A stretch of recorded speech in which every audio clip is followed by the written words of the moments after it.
Hey, what is up guys, I'm KBHD here, and if you remember the first Nexus 7, that was one of the most popular Android tablets of all time, mostly thanks to that bang for the buck ratio. It was a lot of tablet for a very low price.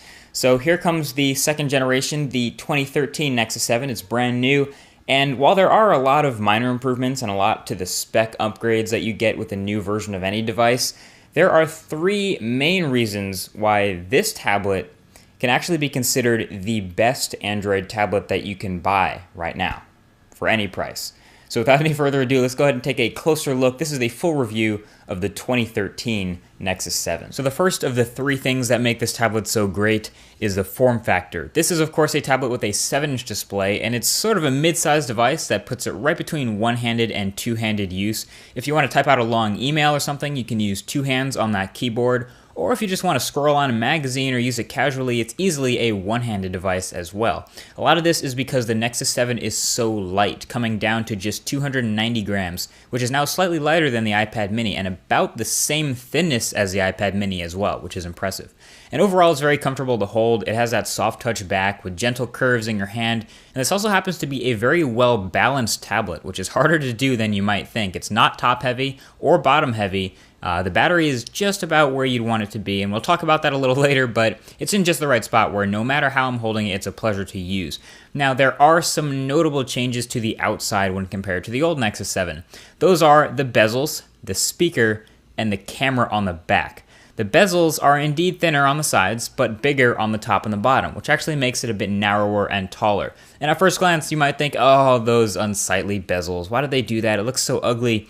But when you start using the tablet, you soon realize that these bezels are really the only place to put your fingers when holding it in landscape mode, watching videos, gaming, etc. So it's actually a good thing that they put these there for easier use. The speakers are new, and they're pretty good. They're stereo speakers, and they're located on the opposite sides of the back of the device. Now yes, they're still back-facing speakers, and as someone spoiled by the Nexus 10's front-facing speakers, it's kind of hard to go back to these rear-facing tablet speakers. But on the whole, these are quite nice at normal volumes, and they distort a little bit at high volumes, but I think this is one of the parts of the tablet where they skimped a little bit to save money and tried to enhance it after the fact using some virtual surround sound software.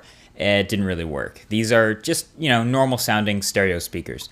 And then we're at that 5-megapixel rear-facing camera.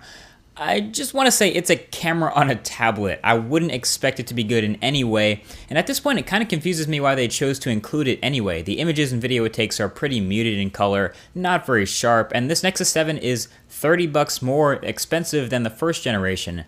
Couldn't they have hit that magical $199 price point again if they didn't include this cheap, crappy camera sensor and glass on the back?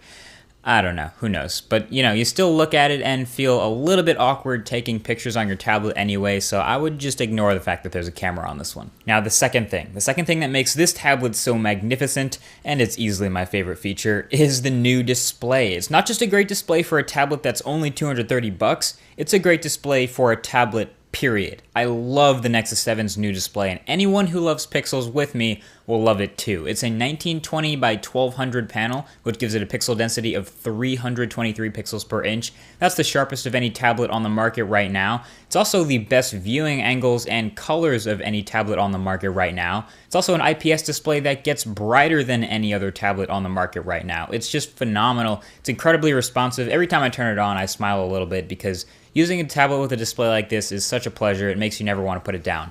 So that leaves the third and final reason that this tablet has stolen my heart, and that is the operating system. It's a Nexus. Now listen, I've used a lot of Android tablets and phones out there, and there are a lot of great Android skins on phones that are actually catching up to the fluidity and experience from stock Android. Sense 5 on HTC One is a good example. That's becoming a more even playing field.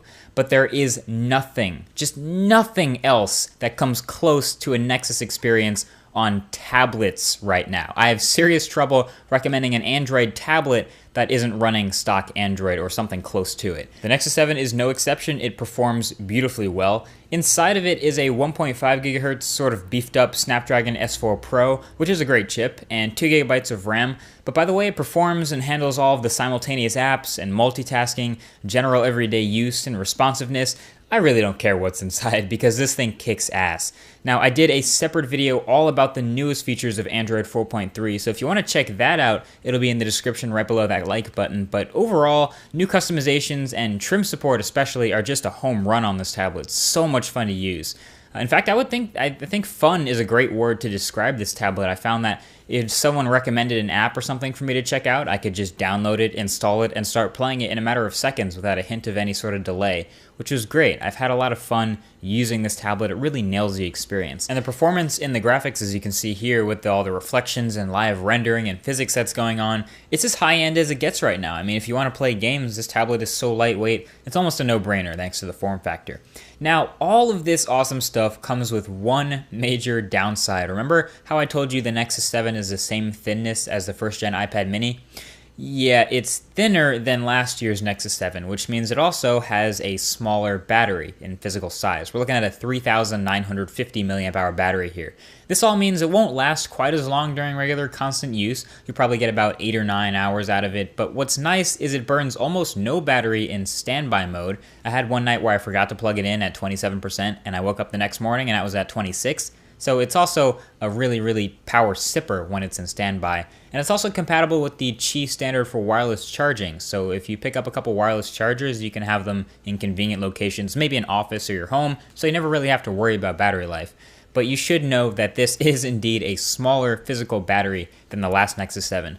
But dude, this tablet is so much fun. You'd be hard-pressed to find something that's genuinely bad to say about it. I've enjoyed using this tablet so much during the time that I've had it. I honestly think you will too. So at the end of the day, the Nexus 7 is another great tablet, and it's got a lot of reasons to upgrade to it over the old Nexus 7 or any other Android tablet out there, just because the price is so good, the performance is so good, and the display especially is so good. I could recommend this tablet for just about anyone. I'm likely going to be switching to this as my main tablet from the Nexus 10 that I was using earlier, just because it's a lot smaller and more portable, but it keeps that awesome display. I love the Nexus 10 display, but now I also love the Nexus 7 display, and this is more portable. So I'll be able to put all my textbooks on here and not carry a ton of heavy things in my backpack all the time.